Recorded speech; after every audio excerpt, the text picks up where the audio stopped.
May your early mornings always be worth it.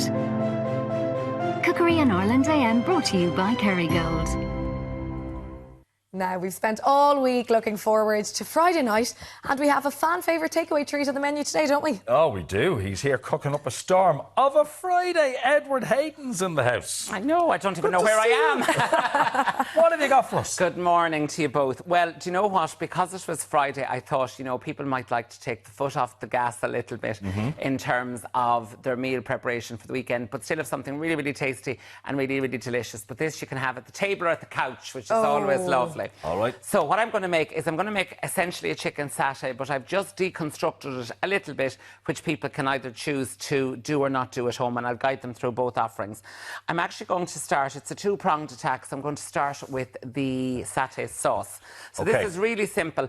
And again, when you see this being made here and when you make it at home, I mean, you'll say to yourself, well, there's actually no need for an alternative that's kind of shop-bought or ready-made. So it's really, really simple. So I've just got my pan here. I've just heated that with a little bit of rapeseed oil, and then I'm going to add to that, I suppose, 4 of the best aromatics in the world of food and gastronomy, and that is the onion. Okay, you know what they say, where you have an onion, you'll always have flavour. So I'm just going to put in a bit of finely diced onion. I have finely diced everything here because I'm going to keep this sauce, I suppose, chunky, for want of a better word. You can blitz it if you so desire. I've got some ginger there as well, so I'm just going to put in some chopped ginger. Also a bit of garlic, so that'll be great to prevent any of the amorous advances at the weekend as well. Curb all enthusiasm, if you so desire. There's only a small bit. Now chewing them would sort that. We're all in together. A bit of parsley as well. And then, there you have it, kill it. Then what I've got is I've got a little bit of chilli, and this morning I've chosen to take the seeds out of it, but again, if people like something with a little bit greater punch, they can choose to leave that in.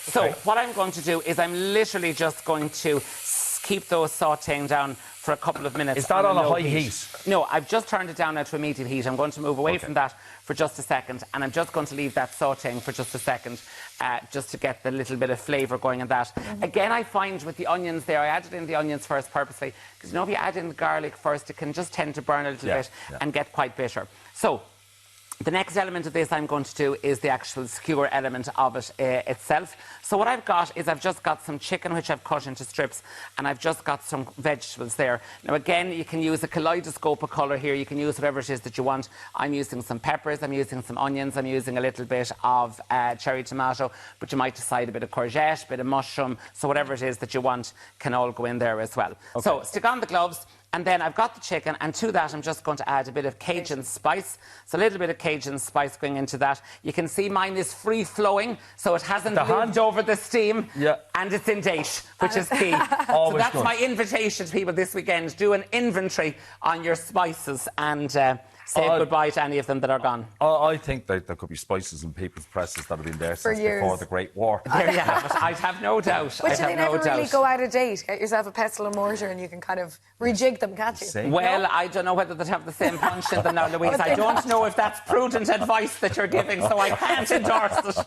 That's what happens in my house anyway. A little bit of rapeseed oil gone onto that, and then with my hands I'm just going to give that a nice little mix around, OK? Now, obviously, if we weren't in the world of television, I'd go off now and I'd do something and I'd leave that to kind of marinate for a few minutes. But obviously, I've done that with the one. So what I'm going to do then is I'm just going to start threading these on. So I'm just going to use some cubes of vegetables here, and then I'm just going to start putting on some chicken. And what I tend to do with them, just to make them nice and meaty, is I do them in strips rather than cubes, and then I fold them over. Do you know that sort of way? So that you get a nice little bit, and I'm doubling up on the vegetables. It's a nice kind of, because obviously I want this to be our main course option. So again, essentially, you'll say to yourself, you're probably putting like a breast of chicken on each skewer, so that you have that substantial element of it as well. It's such a bougie-like way to present chicken, isn't it? Yeah, well, it looks like notionally if someone has skewers in their house.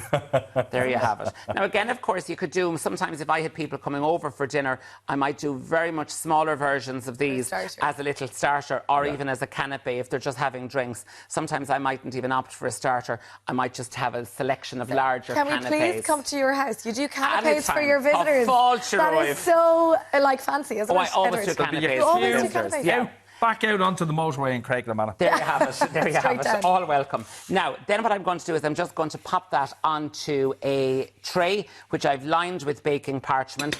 And I put baking parchment under everything. Everything that goes into the oven in Casa Edward has baking parchment for housekeeping. OK? So that's essentially that in terms of the skewers. I'm going to pop those into the oven. So I will just pop in the one there at the minute. OK? So we'll pop that in. Then back to the sauce, which is very simple to finish off. All those vegetables are just nicely sweated down. Then I'm going to add into that my remaining ingredients. I'm using some peanut butter. Again, I'm using the chunky, but you can use the smooth if you so desire. But I just love this sauce because it's a lovely textural interest to it. In fairly quick succession then to the actual peanut butter, I'm going to add in the coconut milk because obviously the peanut butter will have the capacity to burn there. So just be careful of that. And I am using the full-fat coconut milk there, which I've just taken out of the can. Why not? Absolutely. So pop that in there, and then I'm literally just going to allow that just to melt down. That will melt together. And again, I will do that over a low heat, OK? And it's really important to do that over a low heat because doing it over a high heat, again, it will just burn up really substantially on you. So the resultant mixture is here. I've said to you in the recipe that you can correct it. I've left 150 mils of water to correct the consistency to whatever. So what should our you want. consistency be? Well, I like it to be a nice, thick, coating consistency. I don't want this. You could serve this with rice or a salad or a baked potato as well. And then just to finish it off, I'm just going to put in a bit of colour and flavour. I'm just going to put in a little shot of soy sauce at the end and a little bit of lime. And we're all familiar from the cocktails. Give the lime a good roll and then just slice that up. And then I'm just going to give that a nice little squeeze in there. So the lime is just a really nice aromatic. And then that is our lovely sauce that you have. That freezes really well if you so desire as well. And also just to say to you, whilst I made them into the skewers, which are now in the oven, so 180, 350 gas mark 4, just shy of 20 minutes should get that chicken nicely done for you. But if you wanted, you could start this not dissimilar to a stir fry. So get a big wok or a pan, put on your chicken and your vegetables, fry that up. And then once you have that done, then add in the sauce on top of it. So you could have it like as a one-pot wonder if that worked better for you.